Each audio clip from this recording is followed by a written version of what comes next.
பேசலாம். என் நிமித்தமும் என் தாசனாகிய தாவீதின் நிமித்தமும் நான் இந்த நகரத்தை ரட்சிக்கும்படிக்கு இதற்கு ஆதரவாக இருப்பேன் என்பதை கர்த்தர் உரைக்கிறார் என்று சொல்லி அனுப்பினான். கவனிங்க, இந்த 2 ராஜாக்கள் 18ஆம் அதிகாரம் 19ஆம் அதிகாரம் இதெல்லாம் நீங்கள் படிச்சிருப்பீங்க. இது நீங்கள் பைபிள் நல்லா படிச்சுக்கிறவங்கன்னு நான் நினைக்கிறேன். அதனால் வேகமாக நான் பேச விரும்புகிறேன். இந்த பின்னணி நமக்கு தெரியும். அதாவது யூதாவின் சிறையிருப்புக்கு முன்னாடி நடந்த சம்பவம். இஸ்ரவேல் ஜனங்களுடைய பாவத்தினால அந்த 10 கோத்திரத்தையும் இஸ்ரவேல் தேசத்தையே தேவன் என்ன பண்ணிட்டாரு, அசிரியாவினுடைய சிறையிருப்புக்கு ஒப்பு கொடுத்துட்டாரு. அவங்க என்ன பண்ணாங்க, இவங்களை சிறை பிடிச்சி அவங்க நாட்டுக்கு கொண்டு போயிட்டாங்க. அவங்க நாட்டு மக்களை இங்கே கொண்டு வந்து வச்சுட்டாங்க. எங்கள் இஸ்ரவேலில் யூதா மட்டும்தான் மிஞ்சி இருக்குது. 2 ராஜ்யம், வடக்கு ராஜ்யம், தெற்கு ராஜ்யம். வடக்கு ராஜ்யம்னா இஸ்ரவேல் ராஜ்யம், தெற்கு ராஜ்யம்னா யூத ராஜ்யம். வடக்கு ராஜ்யத்தின் தலைநகர் சமாரியா, தெற்கு ராஜ்யத்தின் தலைநகர் எருசலேம் பைபிளில் இல்லையா. ஸோ இப்போ வடக்கு ராஜ்யமும் தெற்கு ராஜ்யமும் சேர்ந்து தான் சமஸ்த இஸ்ரவேல். இந்த சமஸ்த இஸ்ரவேலுக்கு ராஜாவாக இருந்தது தாவீது, அப்புறம் சவுல், தாவீது, சாலமோன், இவங்கெல்லாம் எப்படி இருந்தாங்க, எல்லா இஸ்ரவேலுக்கும் தலைவராக இருந்தாங்க. அதுக்கப்புறம் இஸ்ரவேல் ஜனங்களுடைய பாவத்தின் நிமித்தம் என்ன ஆயிடுச்சு, தேசம் 2ஆக பிரிக்கப்பட்டுருச்சு. 10 கோத்திரம் என்ன ஆயிடுச்சு, இஸ்ரவேலாவும், 2 கோத்திரம் பென்யமீனும் யூதாவும், யூதா கோத்திரமாகவும் 2ஆக பிரிஞ்சிருச்சு. கவனிங்க, இப்போது தெற்கு ராஜ்யத்தில் யூதாவில் தான் தேவாலயம் இருக்குது, எருசலேமில் தேவாலயம் இருக்குது. வடக்கு ராஜ்யத்தில் தேவாலயம் இல்லை, அவங்க இங்கே தான் ஆராதிக்கணும். ஆனால் இங்கே ஆராதிக்காமல் என்ன பண்ணிட்டாங்க, அவங்க 2 இடத்துல பேர்சபாவிலையும் தாணுலையும் 2 கண்ணுக்குட்டியை வச்சு அங்கேயே வணங்கிட்டாங்க. யெரொபெயாங்கிற ஒரு ராஜா என்ன பண்ணிட்டான், இந்த வேலையை பண்ணிவிட்டான். அதில் இருந்து அவங்களுக்கு வீழ்ச்சி வர ஆரம்பிச்சிது. கடைசி அவங்க சிறையிருப்பில் போயிட்டாங்க. அசிரியா சிறை பிடிச்சிட்டு போயிடுச்சு. தேவன் தான் அதை ஒப்பு கொடுத்துட்டார். இவங்க தன்னை ஆராதிக்காதனால என்ன பண்ணிட்டாரு, சிறையிருப்புக்கு ஒப்பு கொடுத்துட்டாரு. மிஞ்சி இருக்கிறது யூதா தான். யூதாவை இப்போ என்ன பண்ணுறான், அசிரியா ராஜா சிறைப்பிடிக்க வரான். யூதா என்ன பண்ணுறான், சிறைப்பிடிக்க வரான். யூதாவில் லாகீஸில் முற்றுகை போட்டிருக்கான். லாகீஸில் யார் இருக்கான், லாகீஸ் அப்படிங்கிறது யூதாவுடைய பட்டணங்களில் ஒன்று. அது பள்ளத்தாக்கு பட்டணங்கள். பள்ளத்தாக்கில் மட்டும் உங்களுக்கு ஒரு 16 பட்டணங்களும் கிராமங்களும் இருக்கும். அந்த 16ல் ஒன்று தான் லாகீஸ். இஸ்ரவேல் தேசத்தில் நீங்கள் யோசுவா 15ஆம் அதிகாரத்தில் வாசிக்கிற வீட்டில் படித்து பாருங்கள். அவங்களுடைய பட்டணங்கள் கிராமங்கள்லாம் போட்டிருக்கோம். வனாந்தரத்தில் என்ன பட்டணங்கள், மலைகளில் என்ன பட்டணங்கள், பள்ளத்தாக்கில் என்ன பட்டணங்கள் அப்படிலாம் போட்டிருக்கோம். அதில் பள்ளத்தாக்கில் மட்டும் ஒரு 16 பட்டணங்களும் கிராமங்களும் இருந்துச்சு. அதில் ஒன்று தான் லாகீஸ். அங்கே யார் பாளையம் இறங்கியிருக்கா, அசீர் ராஜா பாளையம் இறங்கிட்டார். பாளையம் இறங்கி என்ன பண்ணுறான்னா, இவங்களுடைய முக்கியமான யூதா பட்டணங்கள்லாம் முற்றுகை போட்டாங்க. முற்றுகை போட்டு நம்ம எஸ்ஐகே ராஜா, யூத ராஜா கிட்ட சொல்லி அனுப்புகிறாங்க, நான் நீங்கள் என்ன சரண்டர் ஆகுங்கன்னு என்ன செய்கிறான், அவன் பேசுகிறான். நான் தான் இந்த நாட்டுக்கு, எனக்கு இந்த நாடு வேணும்னு சொல்லி என்ன செய்கிறான், அவன் பேசுகிறான். உடனே நம்ம எஸ்ஐக்கு என்ன பண்ணுறாரு, நான் பாவம் செஞ்சுட்டேன், தப்பு பண்ணிட்டேன்னு சொல்லிட்டு என்ன பண்ணுவான், நீ என் மேல் விதிப்பதே நான் ஏற்றுக்கொள்ள, என்ன தண்டம் போட்டாலும் நான் கட்டிடுறேன் அப்படின்னு என்ன செய்வான், சொல்லுவான். அவன் என்ன செய்வான், இவனுக்கு தண்டம் போடுவான். அந்த தண்டத்தை என்ன பண்ணுவான், இவன் கட்டிடுவான். அது கட்டினதுக்கப்புறம் திரும்பி என்ன பண்ணுவான், யுத்தத்துக்கு வருவான். யார், அசிராஜா. முதல்ல ஏன்னா அவன் பெரிய படையன்றதுனால, அசிரியா உலகத்திலே அன்றைக்கி வல்லரசாக இருந்ததுனால, நம்ம யூத ராஜா சின்ன ராஜா தானே, என்ன பண்ணிட்டான், பயந்துட்டான். சரி கொடுத்தான், அவன் கேட்ட வெள்ளியும் பொண்ணும் கொடுத்து அனுப்பிட்டான். கொடுத்து அனுப்பினால என்ன பண்ணுவான், அவன் திரும்ப இல்லை நான் அந்த நாடு ஆள போகிறேன் அப்படின்னு என்ன செய்வான், இங்கே நிற்பான் அவன். அப்போ தான் எஸ்ஐகே ராஜா என்ன செய்வார், ரொம்ப சோர்ந்து போயிடுவார். என்ன பண்ணுவார், அப்போ தான் அழுவான். தேவ சமூகத்தில் என்ன செய்வான், போவான், தேவாலயத்துக்கு போவான். அவன் அங்கே போய் என்ன செய்வான், எட்டு உடுத்திட்டு போயிட்டு சில ஊழியக்காரங்களை என்ன செய்ய, ஏசியா தீர்க்கதரிசிட்டு அனுப்புவான். அங்கே போய் சொல்லு ஊழியக்காரன்ட்ட இந்த மாதிரி நிலமை இருக்கணுன்னு. அதுக்கப்புறம் ஏசியா தீர்க்கதரிசி என்ன சொல்வார், என்ன செய்யாத, நீ பயப்படாத, அவங்க திரும்பி போவதற்கான ஒரு ஆவி நான் என்ன செய்வேன். 2 ராஜாக்கள் 19ஆம் அதிகாரம் 6ஆம் வசனம் பாருங்கள். அப்பொழுது ஏசாயா அவர்களை நோக்கி, அசிரியா ராஜாவின் ஊழியக்காரர்கள் என்னை தூஷித்ததும் நீர் கேட்டதுமான வார்த்தைகளினாலே பயப்படாதேயும், இதோ அவன் ஒரு செய்தியை கேட்டு தன் தேசத்திற்கு திரும்புவதற்கான ஆவியை நான் அவனுக்குள் அனுப்பி அவனை அவன் தேசத்திலே பட்டயத்தால் விழப்பண்ணுவேன் என்று கர்த்தர் உரைக்கிறார் என்பதை உங்கள் ஆண்டவனிடத்தில் சொல்லுங்கள் என்றான். இப்போ இப்படி சொல்லியாச்சு. எப்படி சொல்லியாச்சு, ஏசியா சொல்லிட்டான், நீ பயப்படாத. அந்த ரப்சாக்கேன்னு ஒருத்தன் பேசியிருப்பான், பயங்கரமாக பேசுவான். அவன் பேசினோடனே அவன் பயந்துருவான். யார், மக்கள் எல்லோரும் பயந்துருவாங்க. நம்ம எசேக்கியா ராஜாவும் பயந்துருவார். உடனே ஏசியா தீர்க்கதரிசி சொல்லுவான், கர்த்தர் சொல்கிறார், நீ பயப்படாத. அந்த அவனுடைய வார்த்தைலாம் வெறும் வார்த்தை தான், மனுஷ வார்த்தை தானே, ஏன் நீ பயப்படுற, நீ பயப்படாத. கர்த்தர் என்ன செய்வார் அந்த வார்த்தைகளுக்கு. ஏன்னா எசேக்கியா அப்படி தான் ஜெபம் பண்ணியிருப்பான், அப்படி தான் சொல்லியிருப்பான். என்ன சொல்லியிருப்பான்னா, ரப்சாக்கே வார்த்தைகள் வந்து பயங்கரமாக பேசினான், அந்த வார்த்தைகளுக்கு கண்டிப்பாக தேவன் பதில் செய்வார், தண்டனை செய்வார். ஆனால் மீதி இருக்கிற ஜனங்களுக்காக விண்ணப்பம் பண்ணுங்க, ஜெபம் பண்ணுன்னு சொல்லி ஏசியாட்ட சொல்லியிருப்பான். அப்போ அதை தான் ஏசியா சொல்லுவான், அவன் வார்த்தைகளால் நீ பயப்படாத, கண்டிப்பாக அவங்க திரும்பி போயிடுவாங்க அப்படின்னு சொன்னோடனே ஏசியா என்ன செய்வார், அப்பா திரும்பி போயிடுவானா அப்படின்னு நினச்சிட்டு இருக்கும்போதே என்ன ஆகிடும் தெரியுமா, இந்த சம்பவம் நடக்கும். ஏன்னா அந்த லாகிஸில் இருக்கிற அசிரி ராஜாவுக்கு ஒரு செய்தி வரும், வேற ஒருத்தன் சண்டைக்கு வந்துட்டான்னு. உடனே அங்கே போயிடுவாங்க, பின்னாடி இவனும் போயிடுவான். யார் போயிடுவான், ரப்சாக்கே போயிடுவான். போயிட்டு பாருங்கள் திரும்பி வருவான். யார், ரப்சாக்கே திரும்பி நான் ஏன் பாஷையில் நம்ம பாஷையில் பேசுகிறேன், பைபிளில் இருக்கிற மாதிரி சொல்ல, ஆனால் அதோட அர்த்தம் அதான். நாங்கள் திரும்பி போகிறோம்லாம் நினைக்காத, கண்டிப்பாக வருவோம், கண்டிப்பாக என்ன செய்வோம், வருவோம். சும்மா என்ன செய்யாத, வரமாட்டோம்லாம் என்ன செய்ய நீ நினச்சின்னு இருக்காத, கண்டிப்பாக நாங்கள் வருவோம் அப்படின்னோடனே என்னது, நான் 2000 பேர் அனுப்புகிறேன்டா, 2000 பேரை குதிரை ஏற்றுறதுக்கு குதிரை வீரன் உனக்கு இருக்கானா, என்ன செய்வோம், பயங்கரமாக பேசுகிற அந்த ரப்சாக்கே வார்த்தைகள் இவனுக்கு பயமாக இருக்கும். நிருபத்தை என்ன செய்வான், படிப்பான். படிச்சுட்டு என்ன செய்வான், அதை கொண்டு தேவாலயத்துக்கு போயிட்டு ஜெபம் பண்ணுவான். அந்த ஜெபம் தாங்க சூப்பர் ஜெபம். ஹல்லேலூயா, சூப்பராக ஜெபம் பண்ணும் எசேக்கியா ராஜா. ஏற்கனவே ஜெபம் பண்ணான், எனக்கு பிள்ளை பெற பலன் இல்லை, அவ்வளோ கஷ்டத்தில் இருக்கேன்னு சொல்லியிருந்தான். இப்போ போயிடுவான்னு பார்த்தா என்ன பண்ணுறான், அவன் திரும்பி நான் போய்டுன்னு நினைக்காத, நான் போகிறேன், அவசரமாக வேறு வேலையாக போகிறேன், ஆனால் கண்டிப்பாக திரும்ப வருவேன். திரும்பி வரும்போது லிஸ்ட்டை கொடுப்பான், இந்த தேவர்கள் தப்புவித்ததுண்டா, இந்த தேசம் எனக்கு தப்பிச்சா, இந்த ஒவ்வொரு நாடு பேர்லாம் சொல்லுவான் பாருங்கள். 2 ராஜாக்கள் 19ஆம் அதிகாரம் 11லேருந்து பாருங்கள். இதோ அசிரியா ராஜாக்கள் சகல தேசங்களையும் சங்கரித்த செய்தியை நீ கேட்டிருக்கிறாயே, நீ தப்புவாயோ, என் பிதாக்கள் அழித்துவிட்ட கோசானையும் ஆரானையும் ரேத்சேபாவையும் தெலாசாரில் இருந்த ஏதேனின் புத்திரரையும் அவர்களுடைய தேவர்கள் தப்புவித்ததுண்டோ, ஆமாத்தின் ராஜாவும் அர்பாத்தின் ராஜாவும் செப்பர்வாயும் ஏனா ஈவா பட்டணங்களின் ராஜாவும் எங்கே என்று சொல்லுங்கள் என்றான். எசேக்கியா போதும் பாருங்க. அப்போ என்ன சொல்றான், அந்த ராஜாக்கள்லாம் எங்கடா இருக்காங்க, நாங்களாம் கொண்டுட்டோம், அந்த தேவர்களெல்லாம் அழிச்சிட்டோம், எல்லாம் அக்கினில் போட்டோம், எந்த தேசத்தையும் எந்த தேசத்தையும் எங்களால் ஜெயிக்க முடியும், உங்கள் தேசத்தை நீ என்னது காப்பாற்றிடுவியா அப்படின்னு செய்வான். அவன் பேசுவான். இப்போ தான் எசேக்கியா ராஜா என்ன பண்ணுவார்னா, ஒரு ஜெபம் பண்ணுவாருங்க, தேவாலயம் போயிட்டு ஜெபம் பண்ணுவார். எப்படி ஜெபம் பண்ணுவார்னா, ஜெபமே சூப்பராக இருக்கும். அந்த 2 ராஜாக்கள் 19ஆம் அதிகாரத்தில் அந்த ஜெபம் இருக்குது. 15 முதல் கர்த்தரை நோக்கி அவன் ஜெபம் பண்ணுறான். கேருபீன்கள் மத்தியில் வாசம் பண்ணுகிற இஸ்ரவேலின் தேவனாகிய கர்த்தாவே, நீர் ஒருவரே பூமியின் ராஜ்யங்களுக்கெல்லாம் தேவனானவர், நீர் வானத்தையும் பூமியையும் படைத்தவர் இல்லையா, நீரே உண்டாக்கினீர். கர்த்தாவே, உமது செவியை சாய்த்து கேளும், கர்த்தாவே உமது கண்களை திறந்து பாரும், சனகரிப் ஜீவனுள்ள தேவனை நிந்திக்கும்படிக்கு சொல்லி அனுப்பின வார்த்தைகளை கேளும். அப்படி சொல்லி என்ன செய்கிறான், அவன் ஜெபிக்க ஆரம்பிக்கிறான். அவன் ஜெபிக்கும் போது வார்த்தை சொல்கிறான் பாருங்க, கர்த்தாவே, அசிரியா ராஜாக்கள் அந்த ஜாதிகளையும் அவர்கள் தேசத்தையும் நாசமாக்கி அவர்களுடைய தேவர்களை நெருப்பிலே போட்டுவிட்டது மெய்தான், அவைகள் தேவர்கள் அல்லவே. ஹல்லேலூயா, அப்படி சொல்கிறான் பார்த்தீங்களா. ஆமாம், அந்த தேசத்தை ஜெயிச்சான், அந்த ராஜாவை அழித்தான், அந்த தெய்வத்தெல்லாம் அக்கினியில் போட்டான், அதெல்லாம் தெய்வம் கிடையாத. ஹல்லேலூயா, அது மரமும் வெள்ளியும் என்னது பொன்னும் மனுஷ கைவேலையும் தானே, அதனால் அது என்ன பண்ண, அதை சுட்டுட்டான். ஆனால் நீரோ ஜீவனுள்ள தேவன். ஹல்லேலூயா. அப்போ சொல்கிறேன் பாருங்க, நீர் தான் தேவன் என்று பூமியின் ராஜ்யங்களெல்லாம் இன்றைக்கி அறியணும், அதுக்கு அவன் கைக்கு என்னை காப்பாற்றுங்கன்னுவான். ஹல்லேலூயா.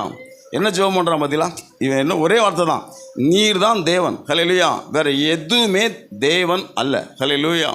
அதனால் அவங்களால ஜெயிக்க முடிஞ்சுது.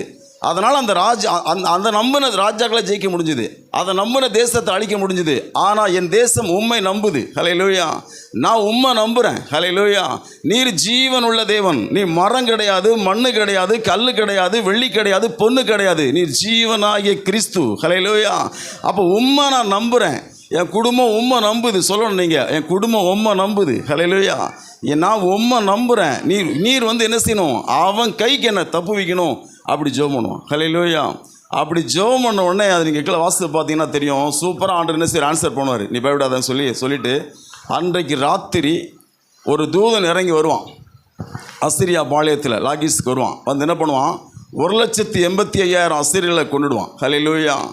அப்படி கொன்ன உடனே அந்த ராஜா என்ன பண்ணுவான், சனகரிப்பு செத்த முகமாய் தன் எங்கே போவான், நினிவேக்கு போவான். அசிரியாவின் தலைநகர் வந்து நினிவே தான். அங்கே போயிடுவான்.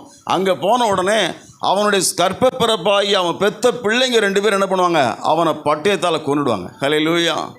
அப்போ கர்த்தர் சொன்ன மாதிரி நடந்துச்சு. பார்த்தீங்களா, 2 வார்த்தை சொன்னார். அவன் திரும்பி போயிடுவான், அவனை கொண்டுடுவாங்க அப்படி சொல்லி கர்த்தர் சொன்ன மாதிரி நடந்துருச்சு. இதில் நான் என்ன சொல்ல வரேன் அப்படின்னா, கர்த்தர் நம்ம கூட முதல் விசை பேசும்போதே நமக்கு ஏன் சந்தோஷம் வரல? சந்தோஷம் இருந்துச்சு, இருந்தாலும் ஏன் தைரியம் வரல? 2வது ரப்சாக்கை பேசும்போது எசேக்கியா தைரியமாக இருந்திருக்கலாம்ல, இருந்திருக்கலாமா இல்லையா? போடா நீ சும்மா சொல்லிட்டு போடா. அவன் என்ன சொன்னான், நாங்கள் போகிறோம் ஆனால் வருவோம் அப்படின்னு சொல்லும்போது இவன் என்ன சொல்லணும், போடா வர முடியாது போடா அப்படி சொல்லிருக்கலாம். ஆனால் எசேக்கியா சொல்ல. ஏன் எசேக்கியா சொல்ல சொல்லுங்கள்? எசேக்கியா சொல்லியிருக்கலாம்ல. எசேக்கியா மாதிரி தான் நாம் இருந்தாலும் சொல்லியிருக்க மாட்டோம். எசேக்கியாவே சொல்லலை. எசேக்கியாவே சொல்ல நம்ம என்ன செஞ்சிருக்க மாட்டோம். ஆனால் இந்த இடத்துல என்ன விஷயம் அப்படின்னா, அங்கே தாங்க ஜெபம் இருக்குது. ஹல்லேலூயா. நம்முடைய ஜெப வாழ்க்கை அப்படிங்கிறது அவ்வளவு முக்கியங்க. தேவனுக்கும் நமக்குள்ள உறவு இருக்குது. பார்த்தீங்களா, நீங்கள் வந்து உங்களுக்கு ஒரு பிரச்சனை வரும்போது என்ன பண்ணக்கூடாது, நீங்கள் வந்து அந்த பிரச்சனையே பார்த்துட்டு இருக்கக்கூடாது, தேவனை பார்க்கணும். தேவ சமூகத்தில் போயிட்டு தேவன் எவ்வளோ பெரியவர்னு பார்க்கணும். அந்த பிரச்சனை இவ்வளோ பெருசாக இருக்குது, இவ்வளோ அசிரிய படை பெரிய படையாக இருக்குது அப்படின்னு 1,85,000 பேர் வந்திருக்கிறான் சண்டைக்கு. என்கிட்ட குதிரை ஏறதுக்கு 2,000 பேரோட இல்லை அப்படி கணக்கு போட்டுட்டு கூட என்ன செய்யணும். இவன் என்ன பண்ணா பாருங்க, அழகா ஜெபம் பண்ணா பதிலுக்கு, கேருபீன்கள் மத்தியில் வாசம் பண்ணுகிற இஸ்ரவேலின் தேவனாகிய கர்த்தாவே, நீர் ஒருவரே பூமியின் ராஜ்யங்களுக்கெல்லாம் தேவனானவர். ஹல்லேலூயா. நீர் வானத்தையும் பூமியையும் உண்டாக்கினவர். உம்முடைய செவியை சாய்த்து கேளும், உன் கண்களை திறந்து பாரும். ஹல்லேலூயா. அசிரியா ரப்சாக்கை சொன்ன வார்த்தைகளை கேளும். இந்த லெட்டரை வந்து ஓப்பன் பண்ணி வச்சுருக்கான் சர்ச்சில் வச்சுட்டு தான் நீ வாசித்து பாருங்க. அவரை சொல்கிறான், நீ வாசித்து பாருங்கள் என்ன பண்ணுறீங்க பாருங்க என்ன சொல்லலாம், வாசித்துட்டு பாருங்கன்னு சொல்லிட்டு என்ன சொல்கிறான், இதெல்லாம் பண்ணான் உன்னை ஒத்துக்கிறேன், எவ்வளோ ஈஸியாக சொல்கிற மாதிரிலாம் எல்லாம் பண்ணான், அதெல்லாம் தேவர்கள் அல்லவே. ஹல்லேலூயா. அது மனுஷனுடைய கை வேலை தானே, அது மரமும் வெள்ளியும் கல்லும் பொண்ணும் தானே, அதனால் நிர்த்துளி ஆக்கிட்டான், இல்லாமல் பண்ணிட்டான். ஆனால் உண்மை இல்லாமல் பண்ண முடியுமா, இல்லை என்ன பண்ண முடியுமா, என் ராஜ்யத்தை பண்ண முடியுமான்னு என்ன பண்ணுறான் இவன் வந்து தேவனை உயர்த்தி ஜெபம் பண்ணும்போது தான் கர்த்தர் சொல்றார், என் நிமித்தமாக, ஹல்லேலூயா, என் நிமித்தமாக இந்த பட்டணத்துக்கு ஆதரவாக இருப்பேன். ஹல்லேலூயா. என் தாசனாகிய இது யார் ஜெபம் பண்ணுறா, தாவீதுடைய பிள்ளை ஜெபம் பண்ணுது. எசேக்கியா யார், தாவீது வம்சத்தில் பிறந்தவன். நமக்கும் அந்த ஒரு மேன்மை இருக்குது தெரியுமா. நம்ம அப்பா கூட தாவி தான், ஏசப்பா தாவி தானேங்க, தாவீதின் குமாரன் தானே இயேசு கிறிஸ்து, அவர் பிள்ளைங்க தானே நாம. அப்போ நாம வந்து எசேக்கியா தாவீதுக்கு பிறந்ததுனால கர்த்தர் ஆதரவுக்காக இருக்காருன்னா, நாம் ஏசப்பாவுக்கு பிறந்திருக்கோம்ல ஆவிக்குரிய பிரகாரமாக. அப்போ நமக்கும் தேவன் அப்படி தான் சொல்வார், என் தாசனாகிய இயேசு கிறிஸ்துவ சொல்வார் தாவீதுன்னு சொல்லி. ஹல்லேலூயா. என் நிமித்தமாகவும் என் தாசனாகிய தாவீது நிமித்தமாகவும் உனக்கு ஆதரவாக இருப்பேன். ஹல்லேலூயா. ஆதரவாக இருப்பேன். நான் ஒரு 7 காரியங்களை வேகமாக இந்த இடத்துலேருந்து நான் சொல்லிடுறேன். இது வந்து எப்படி ஜெயம் வந்துச்சு அப்படின்றத குறித்து நம்ம பார்க்கலாம். ஒரு 7 விஷயம் எப்படின்னு கேட்டிங்கன்னா, எசேக்கியாவை வந்து கர்த்தரை நம்புகிறான். பைபிள் சொல்லுது பாருங்கள், 2 ராஜாக்களில் 18:5, அவன் இஸ்ரவேலின் தேவனாகிய கர்த்தரின் மேல் வைத்த நம்பிக்கையிலே அவனுக்கு பின்னும் அவனுக்கு முன்னும் இருந்த யூதாவின் ராஜாக்களில் எல்லாம் அவனைப் போல் ஒருவனும் இருந்ததில்லை. அவன் கர்த்தரை விட்டு பின்வாங்காமல் அவரை சார்ந்திருந்து கர்த்தர் மோசேக்கு கற்பித்த அவருடைய கற்பனைகளை கை கொண்டு நடந்தான். ஆகையால் கர்த்தர் அவனோடு இருந்தார். அந்த வார்த்தையை பாருங்க, ஆகையால் கர்த்தர் அவனோடு இருந்தார். அவன் போகிற இடம் எங்கும் அவனுக்கு அனுகூலம் உண்டாயிற்று. அவன் அசீரியா ராஜாவை சேவிக்காமல் அவன் அதிகாரத்தை தள்ளிவிட்டான். வாசிக்கிறோம் இல்லையா. இப்போ நமக்கு வந்து ஒரு அசிரிய ராஜ்யம் இருக்குது. என்ன அசிரிய ராஜ்யம்? அசிரியான்றது ஆவிக்குரிய பிரகாரமாக மாம்சத்தை குறிக்கும். மாம்சம், நம்முடைய மாம்ச எண்ணங்கள், மாம்ச சுபாவங்கள். நாம் வந்து இப்போ மாம்சம் எப்படி, மொபைல் எடுத்துகிட்டு நியூஸ்லேயே உட்கார்றது, அல்லது ஃபேஸ்புக்லேயே போகிறது, இல்லை வாட்ஸ்அப்பில் ஏதாவது பார்த்து சாட் பண்ணுறது, இந்த மாதிரி உலக பிரகாரமாக அல்லது மாம்ச பிரகாரம் அல்லது இச்சையாக அல்லது பொறாமையாக மாம்ச பிரகாரமாக சாத்தான் என்ன செய்ய முடியும்? நம்ம இடத்துல நம்மளை அழிக்க முடியும். ஸோ நம்முடைய ஆசீர்வாதங்களை தடுக்க முடியும், நம்முடைய குடும்பத்தை கெடுக்க முடியும், நம்முடைய வேலையை கெடுக்க எல்லாம் பண்ண முடியும். படி நம்ம அசிரிய ராஜாங்கிறது யார் சொல்லுங்கள்? அசிரியாவே மாம்ச பலன் தான். ஹல்லேலூயா. நான் அசிரியர் என்ன பலன்? மாம்ச பலன் தான் அசிரியா. பாருங்கள், இப்போ நமக்கு விரோதமாக பிசாசு என்ன பண்ணலாம்? எந்த விதத்திலேயாவது நம்மளை என்ன செய்யலாம்? நம்ம ராஜ்யத்தை அவனுக்கு எருசலேம் நகரம் தான் பாதுகாக்கப்பட வேண்டியிருந்துச்சு. நமக்கு நம்முடைய குடும்பமாக இருக்கலாம், நம்முடைய வேலையாக இருக்கலாம், அல்லது நம்முடைய தனிப்பட்ட வாழ்க்கையாக இருக்கலாம். நம்முடைய நகரம் என்று எதுவோ அதை இன்றைக்கு கர்த்தர் தப்புவிப்பார். ஹல்லேலூயா. அதுக்கு நம்ம என்ன பண்ணணும்னா, நம்முடைய நம்பிக்கை எப்படி இருக்கணும் தெரியுமா? எங்கள் ரப்சாக்கேவே குழம்பிட்டான். அவனே நம்பிக்கையை பார்த்து அவன் கேட்டான் பாருங்க கேள்வி. அவன் நம்பிக்கை எனக்கு இப்படி தோணுச்சு, ரப்சாக்கேக்கு கூட நம்பிக்கை வந்துருச்சு ஒரு விதத்தில். கர்த்தர் தாண்டா தேவன் அப்படின்னு சொல்லி நம்புகிற அளவுக்கு எசேக்கியா நம்பிக்கை இருந்துச்சு. நான் ஒரு 7 காரியம் வேகமாக சொல்கிறேன் பாருங்க. முதலாவது, ரப்சாக்கே கேட்கலாம் பாருங்களேன். 18ஆம் அதிகாரம் 2 ராஜாக்கள் 18ஆம் அதிகாரம் 19வது வசனம் வாசிங்க. ரப்சாக்கே அவர்களை நோக்கி அசீரியா ராஜாவாகிய மகாராஜாவானவர் உரைக்கிறதும் நீங்கள் எசேக்கியாவுக்கு சொல்ல வேண்டியதும் என்னவென்றால், நீ நம்பி இருக்கிற இந்த நம்பிக்கை. அந்த வார்த்தையை பாருங்க, நீ நம்பி இருக்கிற இந்த நம்பிக்கை என்ன? என்னடா இப்படி நம்பிட்டு இருக்கிற? வாசிங்க. யுத்தத்திற்கு மந்திர ஆலோசனையும் வல்லமையும் உண்டென்று நீ சொல்லுகிறாயே, அது வாய்ப்பேச்சே அன்றி வேறல்ல. முதல்ல எசேக்கியா நம்பிக்கை அவன் எப்படி மட்டம் தட்டுறான் பாருங்க. இது வாய் பேச்சு தான்டா. கர்த்தர் என்னை காப்பாற்றுவார், என்ன இந்த தேசம் அசிரியா ராஜாவு கையில் ஒப்பு கொடுக்கப்படுவதுன்னு சொல்லி பேசினுக்கிற. நீ கர்த்தரை நம்புறேன்ற, இதெல்லாம் வாய் பேச்சு தான்றான். அப்போ முதல்ல பிசாசு நம்மகிட்ட என்ன சொல்லுவான்? முதல்ல, உன் நம்பிக்கையெல்லாம் வாய் பேச்சு தான், வாயில் நீ பேசிட்டு போயிடுற, உன் நம்பிக்கை என்னது? வாய் பேச்சு தான் அப்படி சொல்கிறான். அப்போது நம்ம நம்பிக்கை முதல்ல சத்ருக்கு எப்படி தெரியுது? வாய் பேச்சாக தான் தெரியுது. அது வீண் பேச்சு. அது ஏதோ மந்திர ஆலோசனை மாதிரி, மேஜிக் மாதிரி பண்ணுகிறியா? இது என்னவா அவனுக்கு தெரியுது? உன் நம்பி இது வேறு விதத்தில் சொல்லப்போனால், உன் துணிவுக்கு காரணம் என்ன? அவன் ஆச்சரியப்படுறான். என்ன காரணம்டா? ஏன் இவ்வளோ தைரியமாக இருக்கிற? ஏன்னா அசீரிய ராஜா நிறைய தேசங்களை ஜெயிச்சிட்டான். நிறைய தேசங்களை ஜெயிச்சதுனால இப்போ ஒரு சின்ன தேசம் தான் யூதா. இஸ்ரவேலையும் சேர்த்தா பெரிய தேசம் இல்லையா? ஆனால் இஸ்ரவேலையும் ஜெயிச்சிட்டான். இதே அசீரியா தான் ஜெயிச்சிச்சு. இப்போ யூதா மட்டும்தான் இருக்குது, சின்ன ஒரு தேசம் தான். சரியா? ஏறக்குறைய 89 பட்டணங்களும் கிராமங்களும் உள்ள ஒரு தேசம் இல்லையா? அப்போ பாருங்கள், இந்த யூதா தேசத்தை என்ன பண்ணுறான்? இவன் நினைக்கிறான் இதெல்லாம் அவன் இவன் அழிக்கணும்னு நினைக்கல. அவன் பேசுவான், நீ எங்களோட ராசியாகி வந்துருங்கன்னுவான். அப்படி தான் ரப்சாக்கு ஜனத்தில் பேசுவான். நீங்கள் காணிக்கையோடு வாங்க, இதோ எங்கள் நம்ம ராஜா வெயிட் பண்ணிகிட்டு இருக்காரு. அங்கே இதே மாதிரி பாலுந்தேன் ஓடுற தேசம் இருக்குது, அங்கே நீங்கள் வந்துருங்க. அசிரியாவுக்கு நினிவேக்கு அங்கே வந்துருங்க. நீங்கள் அங்கே வச்சு உங்களை ராஜா பராமரிப்பார்.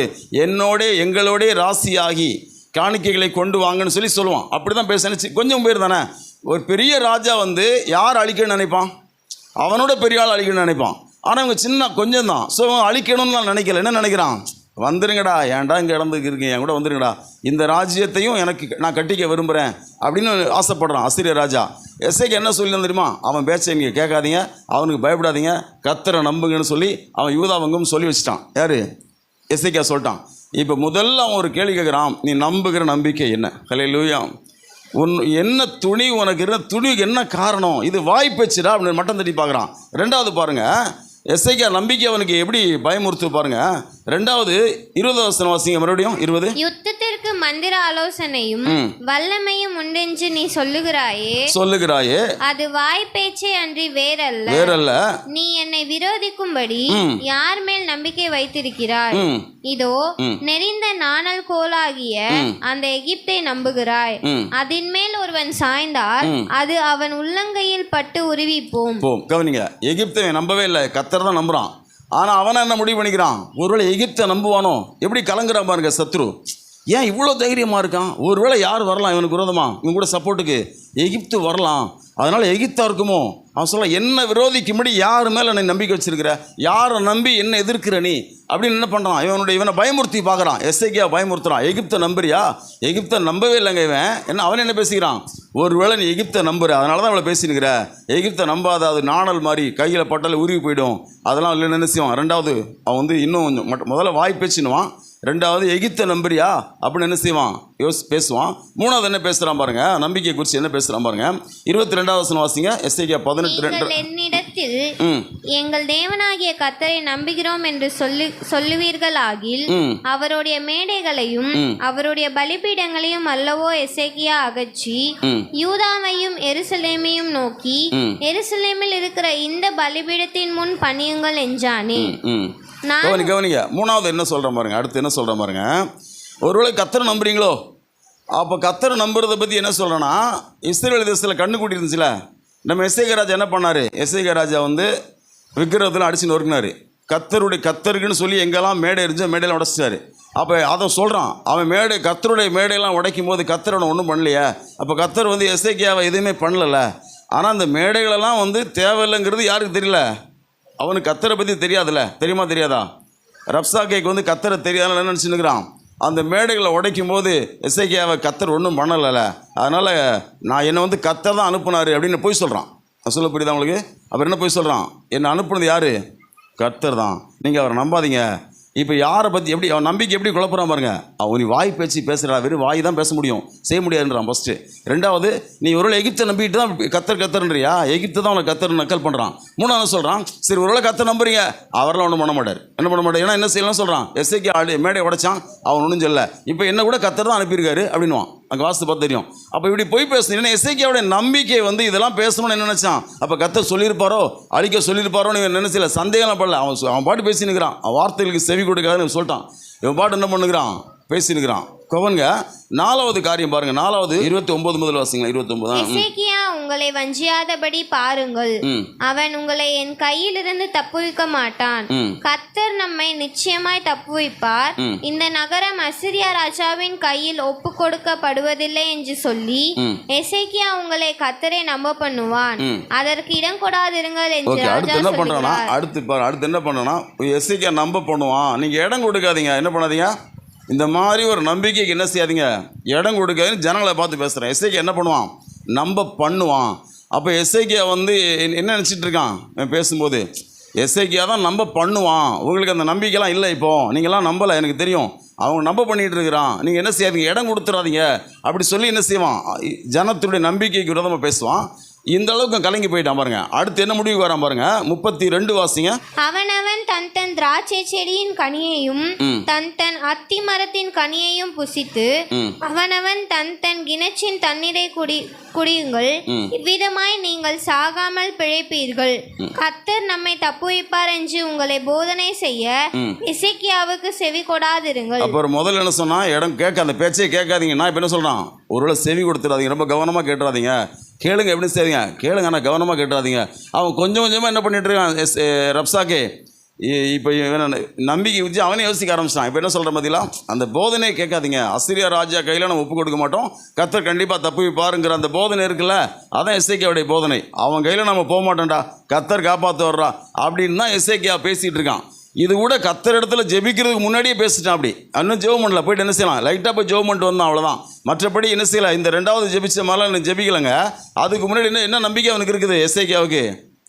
கண்டிப்பாக நம்ம அசீரியா கையில் ஒப்பு கொடுக்கப்பட மாட்டோம், கர்த்தர் நம்மை தப்புவிப்பார். ஹல்லேலூயா. அதுக்கு அவன் என்ன சொல்லிட்டு இருக்கான்? இந்த மாதிரி போதனையை நீங்கள் கேட்காதீங்க, செவி கொடுக்காதீங்க அப்படி சொல்லிட்டு இருப்பான். அடுத்து 6வது என்ன பண்ணுறான் பாருங்க. 35வது வசனம் வாசிங்க. 35வது வசனம். கர்த்தர் எருசலேமை என் கைக்கு தப்புவிப்பார் என்பதற்கு அந்த தேசங்களுடைய எல்லா தேவர்களுக்குள்ளும் தங்கள் தேசத்தை என் கைக்கு தப்புவித்தவர் யார் என்கிறார் என்று சொன்னான். ஆனாலும் ஜனங்கள் அவனுக்கு ஒரு வார்த்தையும் பிரதியுத்தரமாக சொல்லாமல் மௌனமா இருந்தார்கள். அப்புறம் என்ன சொன்ன? ஏமாந்துருவீங்க, நீ ஏமாந்து போறீங்க. ஏன்னா யாருமே என்ன செய்ய, இது வரைக்கும் நான் நிறைய தேசத்தில் யுத்தம் பண்ணியிருக்கோம், யாருமே என்ன செய்யலைங்க, இது வரைக்கும் ஒரு சாட்சி கூட கிடையாது, ஒருத்தர் கூட காப்பாற்றலை. ஸோ இப்போ நீங்கள் ஏமாற போகிறீங்க. நீங்கள் என்ன பண்ணுங்க, இது மாதிரி நீங்கள் என்ன செய்யாதீங்க, நீங்கள் வந்து கர்த்தர் காப்பாற்றுவார் நினச்சி என்ன செய்யாதீங்க, ஏமாந்து போயிடாதீங்க. ஏன்னா யாருமே காப்பாற்றலை, கர்த்தர் காப்பாற்ற மாட்டாருன்றான். யார் காப்பாற்ற மாட்டா? கர்த்தர் காப்பாற்ற மாட்டார். இவ்வளோ பேசிட்டான். உங்களுக்கு புரியுதா? முதல்ல என்ன சொன்னான்? வாய் பேசினான். அப்புறம் என்ன சொன்னான்? எகிப்தை நம்புறீங்களா அப்படின்னா. அப்புறம் என்ன சொன்னான்? ஒருவேளை கர்த்தர் நம்பலாம், ஆனால் அவரெல்லாம் ஒன்றும் செய்ய மாட்டார். அப்புறம் என்ன சொன்னான்? அப்புறம் இந்த மாதிரி செவிலாம் கொடுக்காதீங்க அப்படின்னு, இந்த கேட்காதீங்கண்ணா, அப்புறம் செவி கொடுக்காதீங்க அப்படின்னு. அப்புறம் என்ன சொல்கிறான்? கர்த்தர் வந்து என்னது தப்புவிக்கலாம் மாட்டார் அப்படின்னா. கடைசி என்ன சொல்லுவோம் தெரியுமா? 19ஆம் அதிகாரம் வாங்க. 2 ராஜாக்கள் 19ஆம் அதிகாரம் அதனுடைய 10வது வசனம் வாசிங்க. நீங்கள் யூதாவின் ராஜாவாகிய எசேக்கியாவுக்கு சொல்ல வேண்டியது என்னவென்றால் எருசலேம் அசீரியா ராஜாவின் கையில் ஒப்பு கொடுக்கப்படுவதில்லை என்று நீ நம்பியிருக்கிற உன் தேவன் உன்னை எத்த ஒட்டாதே. இந்த வார்த்தை தாங்க பயங்கரம். இந்த வார்த்தை தான் பயங்கரம். கடைசி என்ன சொல்கிற பதிலா கவனிங்க நல்லா. உன் தேவனே வந்து உன்கிட்ட நான் உன்னை காப்பாற்றணும் நீ நம்பாதன்றான். ஹல்லேலூயா. என்ன சொல்கிறான் புரியுதா உங்களுக்கு? எசேக்கியா இவ்வளோ நேரம் எசேக்கியா பற்றி பேசியிருந்தேன். எசேக்கியா சொன்னான் அப்படின்னு சொல்லிட்டு இருந்தேன். எசேக்கியா போதும் நீ கேட்காத, எசேக்கியாவுக்கு செவி கொடுக்காத, அப்படியே பேசிகிட்டு இருந்தேன். இப்போ கடைசி என்ன முடிவு கொண்டான்? உன் தேவன் வந்து சொன்னாலும் நீ கேட்கக்கூடாது. ஹல்லேலூயா. எவ்வளோ திமிர் பதிலா. என்ன சொல்கிறான்? இவங்க நம்புறதே தேவனை தான். அது என்ன சொல்கிறான் கடைசியாக? உன் தேவனே வந்து உன்னை காப்பாற்றுவேன்னு சொன்னால் கூட நீ நம்பிடாத, உன் தேவன் உன்னை நெத்த ஒட்டாதேன்றான் பாருங்க. அவ்வளவு திமிராக பேசிகிட்டு இருக்கான். அப்போ பாருங்க கடைசியாக நடந்தது என்ன? என்ன சொல்லுங்கள்? செத்த முகமாய் சனகரிப் சென்றான். ஹல்லேலூயா. அப்போ எசேக்கியாவோட நம்பிக்கை வந்து பாருங்கள், எதிரிகளுக்கே என்ன வருது பாருங்கள். எசேக்கியா வந்து உறுதியாக இருந்தான். எப்படி இருந்தான்? உறுதியாக இருந்தான். முதல்ல அவன் ஜெபம் பண்ணிட்டு, ரெண்டாவது அவனுக்கு கொஞ்சம் பயம் வந்துச்சு. அந்த பயத்தை சரி பண்ண எப்படி உறுதியானான்? ஜெபம்னு சொல்ல போனால் எசேக்கியாவுடைய நம்பிக்கைக்கு காரணமே என்ன? இந்த 7 காரியத்துக்கும் ஒரே பதில் தான், எசேக்கியாவின் ஜெபம். ஹல்லேலூயா. இந்த 7 காரியத்துக்கு ஏன் இந்த நம்பிக்கை 7 விதமான நம்பிக்கையை பற்றி பேசுகிறான் ரப்சாக்கே. இந்த 7 விதமான நம்பிக்கைக்கும் ஒரே காரணம் எசேக்கியாவினுடைய ஜெபம் தான். ஹல்லேலூயா. முதல்ல பிரச்சனை வந்து என்ன பண்ணான்? சரி, ஆலயத்தில் போய் ஜெபம் பண்ணான். ஆன்சர் வந்துச்சு. அந்த ஆன்சர் வந்த பிறகும் என்னது? எதிரி என்ன சொல்கிறான்? இல்லை நீங்கள் அப்படி நினச்சிட்டு இருக்காதீங்க, நான் வருவேன்னு சொன்ன உடனே இப்போ என்ன பண்ணுறான் சொல்லுங்கள்? மறுபடியும் ஜெபம் பண்ண போகிறான். மறுபடியும் எப்படி ஜெபம் பண்ணுறான் பார்த்தீங்களா? அதெல்லாம் பண்ணது உண்மைதான். அப்போ எசேக்கியாவோட நம்பிக்கை என்ன சொல்லுங்கள்? என்னது நம்பிக்கை? அவன் வந்து தேவனோடு எப்படி உள்ளவன்? தேவனை அறிந்திருக்கிறான். யார் தான் ஜெபிப்பாங்க தெரியுமாங்க? தேவனை அறிந்தவங்க தான் ஜெபம் பண்ணுவாங்க. தேவனை எப்படிப்பட்டவர், அவர் ஜீவனுள்ள தேவன் அப்படிங்கிற அறிவு இருக்கிறவங்க தான் என்ன பண்ணுவாங்க? அவங்க ஜெபிப்பாங்க. அவன் எவ்வளோ தைரியமாக சொல்கிறான் பார்த்தீங்களா? பூமியின் ராஜ்யங்களுக்கெல்லாம் நீ தேவனானவர். அப்படி தான் ஜெபிக்க ஆரம்பிக்கிறான் இல்லையா? நீ பூமியின் ராஜ்யங்களுக்கெல்லாம் தேவனானவர். பூமியில் எல்லா ராஜ்யங்களையும் அசீரியா என்ன செய்யலாம்? அழிக்கலாம். எல்லா தேவர்களையும் அக்கினியில் போடலாம். ஆனால் என்ன செய்ய முடியாது? என் தேசத்தை அப்படி பண்ண முடியாது, என் ஜனத்தை அப்படி பண்ண முடியாது, என்ன அப்படி பண்ண முடியாது. ஏன்னா நான் ஆராதிக்கிற தேவன் ஜீவன் உள்ளவர். ஹல்லேலூயா. அப்போ இன்றைக்கி நம்ம என்ன விசுவாசம் இருக்கணுங்க? இப்படிப்பட்ட நம்பிக்கை ஏன் வருது? ஜெப வாழ்க்கை இருந்தால் தாங்க வரும். அதிகாலையில் எழும்பி நீங்கள் ஜெபிக்கிறது, உங்களுக்கு பிரச்சனை வரும்போது மட்டும் ஜெபிக்கிறது இல்லை. நம்ம தேவனோடு தேவன் எப்படி அறிஞ்சிருக்கிறோம்? தேவனை என்ன ஆன்சர் பண்ணுறா தெரியுமா? எசேக்கியாவுக்காக அப்படி அற்புதம் உனக்கு வேண்டி பண்ணுறான்னு சொல்ல, உன் விசுவாசம் ரட்சித்தெல்லாம் சொல்ல. இதெல்லாம் புதிய ஏற்பாட்டில். இங்கே அந்த கதைலாம் கிடையாது. உன் விசுவாசம் ரட்சித்தது, விசுவாசம் பெரியது, உன் நம்பிக்கை பெரியதெல்லாம் சொல்ல. என் நிமித்தமாக, என் தாசனாகிய தாவீது நிமித்தமாக, அப்படி தான் நம்ம என்ன தான் சொல்கிறோம். அப்போ நம்முடைய வாழ்க்கையில் நம்ம எப்படி ஆசீர்வதிக்கப்படுறோம்னா, கர்த்தர் நிமித்தமாகவே நம்ம என்ன செய்கிறோம்? ஆசீர்வதிக்கப்படுறோம். அவர் தான் என்னது? எங்களுக்கு அல்ல கர்த்தாவே, எங்களுக்கு அல்ல, நம்முடைய நாமத்தின் நிமித்தம் சொல்கிறான் பதில். அது மாதிரி என்னது? தேவன் எப்படிப்பட்டவராக இருக்காருன்னா, இப்போ நான் இப்போ யோபு வந்து பாருங்கள், அது கிழக்கத்தி புத்திரர்களே எப்படி இருந்தான்? ஆசீர்வாதமாக இருந்தான். ஆனால் பிசாசு என்ன சொன்னான்? இவனுக்கு இருக்கிற எல்லா ஆசீர்வாதமும் ஏன் தெரியுமா? விசுவாசமே எதில் நட்டுருக்க? விசுவாசங்கிற கோலை எங்கே நட்டு வச்சுருக்கான் தெரியுமா? எங்கே நட்டு வச்சுருக்கான்? எதில் நட்டு வச்சுருக்கான்? ஆசீர்வாதத்தில் நட்டுருக்கான். நீர் அந்த ஆசீர்வாதத்தை பிடுங்கிட்டிங்கன்னா அந்த விசுவாசமே போயிடும். அவன் நம்பிக்கை எதை வச்சு தான் இருக்குது?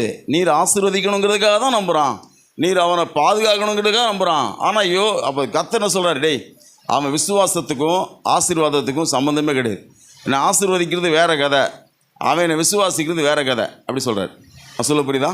ஆனால் பொதுவாக எப்படி தான் உலகத்தில் மக்கள் இருப்பாங்க அப்படின்னா, 99% எப்படி இருப்பாங்கன்னா, நம்மளை ஆண்டவரை தேடணும்னா பாதுகாப்பாக இருக்கலாம், கர்த்தரை தேடணும்னா ஐஸ்வர்யமாக இருக்கலாம், கர்த்தரை தேடணும்னா நோய் நொடி இல்லாமல் இருக்கலாம். அப்படி தான் எல்லோரும் கடவுளை தேடுவாங்க. ஆனால் யோபு அப்படி தேடலை. நான் ஆசீர்வாதமாக இருக்கணும் இல்லையோ அவர் வேணும். ஹல்லேலூயா. நான் ஆரோக்கியமாக இருக்கணும் இல்லையோ அவர் வேணும். ஹல்லேலூயா. அவன் வந்து அவனுடைய விசுவாசங்கிறது அதுதான். அது மாதிரி தான் எசேக்கியா ராஜா இருக்கார். எசேக்கியா எப்படி ஜெபம் பண்ணுறான் பார்த்தீங்களா? என்ன பண்ணுறான்? நீர் தேவன் என்று என்ன செய்யணும்? பூமியின் ராஜ்யங்கள் அறியணும். அதற்கு எனக்கு என்ன செய்யுங்க? என்னை காப்பாற்றுங்க. ஹல்லேலூயா. அப்போ இன்றைக்கி நாம் எப்படி ஜெபிக்கணும்? நம் தேவன், அதான் நம்ம சார்ஜ் முல்ல சொன்னார் பார்த்தீங்களா? உன் பிரச்சனை எவ்வளோ பெருசுன்னு பிரச்சனையை பார்த்து தேவனை பார்த்து பேசாத, உன் பிரச்சனையை பார்த்து பேசு, என் தேவன் எவ்வளவு பெரியவர் என்று. ஹல்லேலூயா. எவ்வளவு பெரியவர் என்று. ஹல்லேலூயா. அப்போ நம்பிக்கை என்பது தேவன் தான், தேவனுடைய மீட்பு தான் நமக்கு கிடச்சிருக்கு. அப்போ நம்ம இன்னைக்கு வந்து பரிசுத்தமாக இருக்கிறதுக்கு யார் காரணம்? நாம் ஆசைப்படுறோம், ஆனால் அந்த பலன் தாரது யார்? தேவன் தாரார். ஹல்லேலூயா. அப்போ ஜெபம் இல்லாமல் நம்ம என்ன செய்ய முடியாதுங்க, நம்ம நம்பிக்கையை வளர்த்துக்கலாம் முடியாது. ஜெபிக்காமல் நமக்கு நம்பிக்கை வருமா? வராது. பைபிள் படித்தா மட்டும் என்ன வராதுங்க, நம்பிக்கை வராது. அந்த பைபிள் அதான் அவனுக்கு வார்த்தை தான் கிடச்சிதே. என்ன வார்த்தை கிடச்சிது? ரப்சாக்கை திரும்பி போயிடுவான், ஒரு ஆவியை நான் அவனுள்ள வச்சு அவனை திருப்பி அனுப்பிடுவேன், அவன் பட்டயத்தால் சாவான்ங்கிறது தான் வார்த்தை. அதானே வசனம் கிடச்சிருச்சு, பைபிள் வாசித்தாச்சு, எசேக்கியாவுக்கு வசனம் கிடச்சிச்சு. ஆனால் அவன் தைரியம் வந்துச்சா? வரல. ஏன் வரல? ஒரு வார்த்தை என்ன சொன்னான்? நாங்கள் போவோம் நினைக்காத, கண்டிப்பாக திரும்பி வருவோம். அவன் சொன்ன வார்த்தையை வாசித்து பாருங்க. நீங்கள் யூதாவின் ராஜாவாகிய எசேக்கியாவுக்கு சொல்ல வேண்டியது என்னவென்றால், எருசலேம் அசீரியா ராஜாவின் கையில் ஒப்பு கொடுக்கப்படுவதில்லை என்று நீ நம்பியிருக்கிற உன் தேவன் உன்னை எத்த ஒட்டாதே. இதோ இது யாருக்கு சொன்ன வார்த்தை? எசேக்கியாவுக்கு சொன்ன வார்த்தை. இதோ அசீரியா ராஜாக்கள் சகல தேசங்களையும் சங்கரித்த செய்தியை நீ கேட்டிருக்கிறாயே, நீ தப்புவாயோ? என் பிதாக்கள் அழித்துவிட்ட கோசானையும் ஆரானையும் ரெத்சேப்பையும் தெலாசில் இருந்த ஏதேனின் புத்திரரையும் அவர்களுடைய தேவர்கள் தப்புவித்ததுண்டோ? ஆமாத்தின் ராஜாவும் அர்பாத்தின் ராஜாவும் செப்பர் வாயும் ஏனா ஈவா பட்டணங்களின் ராஜாவும் எங்கே என்று சொல்லுங்கள் என்றான். எசேக்கியா ஸ்தானாதிபதிகளின் கையில் இருந்த நிருபத்தை வாங்கி வாசித்த பின்பு அவன் கர்த்தரின் ஆலயத்திற்கு போய் அதை கர்த்தருக்கு முன்பாக விரித்து கர்த்தரை நோக்கி கேருபீன்களின் பாருங்க. இப்ப என்ன பண்றான்? ரப்சாக் என்ன சொல்லிவிட்டான்? நீ தப்புவாயோ? கண்டிப்பா தப்ப மாட்டேன், நான் திரும்பி வந்து என்ன செய்வேன், நான் கண்டிப்பா அடிப்பேன்னு சொல்லி பயமுறுத்துறான் இல்லையா? அப்போ பாருங்கள், இது மாதிரி நமக்கு வேத வசனம் கிடைச்சா கூட, நமக்கு வாக்குத்தத்தம் கிடைச்சா கூட நம்ம என்ன செய்யணும்? இப்போது உங்களுக்கு வந்து இந்த வருஷத்தில் என்ன வாக்குத்தத்தம்? நமக்கு பொக்கிஷங்களையும் புதிலையும் கொடுப்பேன் வசனம். ஆனால் கிடைக்குமா? ஜெபம் பண்ணால் கிடைக்கும். ஹல்லேலூயா. அல்லது கிடைக்காது. எந்த வசனம் நமக்கு வாக்குத்தத்தமாக கிடைச்சாலும், வசனம் கிடைச்சோடனே நம்ம பலிக்குன்னு நினைக்கக்கூடாது. வசனம் கிடைச்சோடனே பலிக்காது. என்ன பண்ணணும்? அந்த வசனம் நிறைவேறு. ஏன் பலிக்காது அப்படின்னா, பலிக்காதுன்னு நினைக்காதீங்க, பலிக்கும். ஏன் வந்து நான் பலிக்காது அப்படி சொன்னேன் அப்படின்னா, அந்த வசனத்தை நீங்கள் நம்பிக்கிட்டு இருக்கும்போதே அந்த வசனத்துக்கு எதிராக உங்களை சிந்திக்க வைப்பான் பிசாசு. இப்போது இவன் வந்து என்ன நினச்சிட்டு இருந்திருப்பான்? ஆகா, அவன் திரும்பி போயிடுவாங்க, அவன் வரமாட்டாங்க, பட்டயத்தால் அவன் செத்துருவான், இன்னும் வரமாட்டான் அப்படின்னு தான் நினச்சிட்டு இருக்கான். அப்படி தான் வசனம் கிடச்சிது. ஆனால் இப்போ என்ன சொல்லி அனுப்பியிருக்கான்? இல்லை, அவர் போயிட்டு வருவோண்டா அப்படின்னு என்னது ஒன்று பயம் வருதா இல்லையா? இப்போ அந்த நம்பிக்கையை அசைக்கிறான். அதுபோல் நமக்கு என்ன வாக்குத்தத்தம் கிடைச்சாலும், என்ன ஆதரவான வார்த்தைகள் கிடைச்சாலும், நமக்கு சத்துரு என்ன பண்ணுவான்? ஏதாவது ரூபத்தில் நம்ம என்ன செய்வான்? நம்மளை பயமுறுத்துவான். அது நமக்கே என்ன ஒரு அவிசுவாசம் வரும். அந்த அவிசுவாசத்தை, அந்த பயத்தை எப்படி ஜெயிக்க முடியும்? எப்படி ஜெயிக்க முடியும் சொல்லுங்கள்? ஜெபம். ஹல்லேலூயா. தேவன் இடத்துல போய் நம்ம என்ன செய்யணுங்க? அவன் நிருபத்தை வாசித்து வச்சு எப்படி ஜெபம் பண்ணுறான் பார்த்தீங்களா? கேருபீன்கள் மத்தியில் வாசம் பண்ணுகிற இஸ்ரவேலின் தேவனாகிய கர்த்தாவே, நீர் ஒருவரே என்னது தேவன், நீர் ஒருவரே பூமி அனைத்து ராஜ்யங்களுக்கெல்லாம் தேவனானவர். அப்படிதானே? நீர் வானத்தையும் பூமியை உண்டாக்கினவர். உன் செவியை திறந்து கேளும், உன் கண்களை திறந்து பாரும். அசிரிய ராஜா சொன்ன வார்த்தைகளை கேளும். ஹல்லேலூயா. அப்படி என்ன செய்கிறான்? அவன் எவ்வளோ அழகாக ஜெபம் பண்ணுறான் பார்த்தீங்களா? செவியை திறந்துரும், கண்ணை திறந்துரும். அவன் வந்து எப்படி உருக்கமாக ஜெபம் பண்ணுறான் பாருங்க. இதெல்லாம் வந்து தெய்வம் கிடையாது, நீ தெய்வம் ஆச்சு, நீ தானே தெய்வம் அப்படி என்ன செய்கிறான்? அப்படி ஜெபம் பண்ண உடனே தேவன் பதில் கொடுக்குறது பார்த்தீங்கன்னா ரொம்ப சந்தோஷமாக தேவன் பேசுவாருங்க.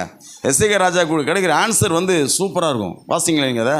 2 ராஜாக்கள் 19ஆம் அதிகாரம் பாருங்கள், 20ஆம் வசனத்திலிருந்து பாருங்க.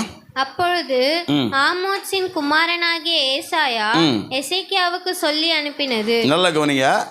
முதல்ல ஜெபிக்கிறதுக்கு முன்னாடி என்ன பண்ணான் தெரியுமா? ஃபஸ்ட்டில் தேவாலயத்துக்கு போகும்போது எசேக்கியா கிட்ட இவன் தான் ஆள் அனுப்புனான். அப்படி தானே? ஆள் அனுப்புனான். இப்போ எசேக்கியா ஆள் அனுப்புகிறான் யார்கிட்ட? சாரி, ஏசியா ஆள் அனுப்புகிறான் யார்கிட்ட? எசேக்கியா கிட்ட. ஆள் அனுப்பி என்ன சொல்கிறான்? கர்த்தர் சொல்கிறா பாருங்க, வாசிங்க. இஸ்ரவேலின் தேவனாகிய கர்த்தர் உரைக்கிறது என்னவென்றால், அசீரியா ராஜாவாகிய சனகர்த்தின் நிமித்தம் நீ என்னை நோக்கி பண்ணின விண்ணப்பத்தை கேட்டேன். அவனை குறித்து கர்த்தர் சொல்லுகிற வசனமாவது, சீயோன் குமாரத்தியாகிய கன்னியாஸ்திரீ உன்னை இகழ்ந்து உன்னை பரியாசம் பண்ணுகிறாள். எருசலேம் குமாரத்தி உன் பின்னாலே தலையை துலுக்குகிறாள். யாரை நிந்தித்து தூஷித்தாய்? யாருக்கு விரோதமாய் உன் சத்தத்தை உயர்த்தினாய்? நீ இஸ்ரவேலின் பரிசுத்தருக்கு விரோதமாய் அல்லவோ உன் கண்களை மேட்டிமையாக ஏறெடுத்தாய்? உன் ஸ்தானாதிபதிகளை கொண்டு நீ ஆண்டவரை நிந்தித்து, என் ரதங்களின் திரளினாலே நான் மலைகளின் கொடுமுடிகளுக்கும் லீபனோனின் சிகரங்களுக்கும் வந்து ஏறினேன். அதன் உயரமான கேதுரு மரங்களையும் உச்சிதமான தேவதாரி விருட்சங்களையும் நான் வெட்டி, அதன் கடையாந்திர தாபரம் மட்டும் அதன் செழுமையான வனம் மட்டும் வருவேன் என்றும், நான் அந்நிய தேசங்களில் கிணறு வெட்டி தண்ணீர் குடித்தேன். என் உள்ளங்கால்களினால் அரணிப்பான இடங்களின் அகழிகளை எல்லாம் வரலவும் பண்ணினேன் என்றும் சொன்னாய். நான் வெகு காலத்திற்கு முன் அதை நியமித்து பூர்வ நாட்கள் முதல் அதை திட்டம் பண்ணினேன் என்பதை நீ கேட்டதில்லையோ? இப்பொழுது நீ அரணான பட்டணங்களை பாழான மண்மேடுகள் ஆக்கும்படிக்கு நானே அதை சம்பவிக்க பண்ணினேன். அதனாலே அவைகளின் குடிகளை கை இழந்தவர்களாகி கலங்கி வெட்கப்பட்டு வெளியின் பூண்டுக்கும் பச்சிலைக்கும் வீடுகளின் மேல் முளைக்கும் புல்லுக்கும் ஓங்கி வளரும் முன் தீந்து போம் பயிருக்கும் சமணமானார்கள். உன் இருப்பையும் உன் போக்கையும் உன் வரவையும் நீ எனக்கு விரோதமாய் கொந்தளிக்கிறதையும் அறிவேன். நீ எனக்கு விரோதமாய் கொந்தளித்து வீரியம் பேசினது என் செவிகளில் ஏறினபடியினால் நான் என் துரட்டை உன் மூக்கிலும் என் கடிவாளத்தை உன் வாயிலும் போட்டு நீ வந்த வழியே உன்னை திருப்பி கொண்டு போவேன் என்று அவனை குறித்து சொல்லுகிறார். உனக்கு அடையாளமாய் இருப்பது என்னவென்றால், இது வந்து எசேக்கியாவுக்கு, அது வந்து அவர் ரப்சாகேக்கு சொன்னது. இது வந்து எசேக்கியாவுக்கு சொல்ல, உனக்கு அடையாளமாய் இருப்பது என்னவென்றால், இந்த வருஷத்திலே தப்பி பயிராகிறதையும் இரண்டாம் வருஷத்திலே தானாய் விளைகிறதையும் சாப்பிடுவீர்கள். மூன்றாம் வருஷத்திலோ விதைத்து அறுத்து திராட்சை தோட்டங்களை நாட்டி அவைகளின் கனிகளை புசிப்பீர்கள். யூதா வம்சத்தாரில் தப்பி மீந்திருக்கிறவர்களையும் மறுபடியும் கீழே வேர் பற்றி மேலே கனி கொடுப்பார்கள். மீதியாய் இருக்கிறவர்கள் எருசலேமிலும் தப்பினவர்கள் சீயோன் மலையிலும் இருந்து புறப்படுவார்கள். சேனைகளுடைய கர்த்தரின் வைராக்கியம் இதை செய்யும்.